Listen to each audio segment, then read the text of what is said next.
തദ്ദേശ തെരഞ്ഞെടുപ്പ് വിജയം. കുന്നംകുളത്ത് കോൺഗ്രസിൽ പുതിയ വിവാദം.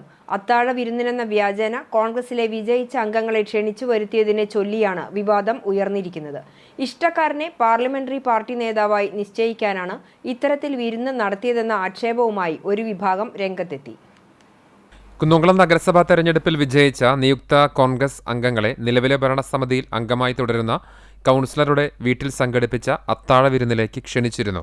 KPCC അംഗം Joseph Chalissery, DCC secretary KC Babu, Kunnamkulam മണ്ഡലം പ്രസിഡന്റ് PI തോമസ് എന്നിവർ കൂടി പങ്കെടുത്താണ് ചടങ്ങ് നടത്തിയത്. ഇതിൽ 6 നിയുക്ത കൗൺസിലർമാരും പങ്കെടുത്തു. അത്താഴ വിരുന്നിനെന്ന വ്യാജേന തെറ്റിദ്ധരിപ്പിച്ച് നിയുക്ത കൗൺസിലർമാരെ വിളിച്ചു വരുത്തിയത് നേതാക്കളുടെ ഇഷ്ടക്കാരനെ പാർലമെന്ററി പാർട്ടി ലീഡറായി നിശ്ചയിക്കാനുള്ള ഗൂഢപദ്ധതിയുടെ ഭാഗമാണെന്നാണ് കോൺഗ്രസിലെ തന്നെ ഒരു വിഭാഗം ആരോപിക്കുന്നത്.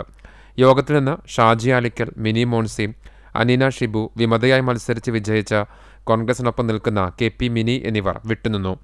നഗരസഭയിലെ തെരഞ്ഞെടുപ്പ് പ്രവർത്തനങ്ങൾക്ക് ചുക്കാൻ പിടിച്ച Congress block president advocate CB Raju ഉൾപ്പെടെയുള്ള തെരഞ്ഞെടുപ്പ് കമ്മിറ്റി ഭാരവാഹികളും യോഗത്തിൽ പങ്കെടുത്തിരുന്നില്ല.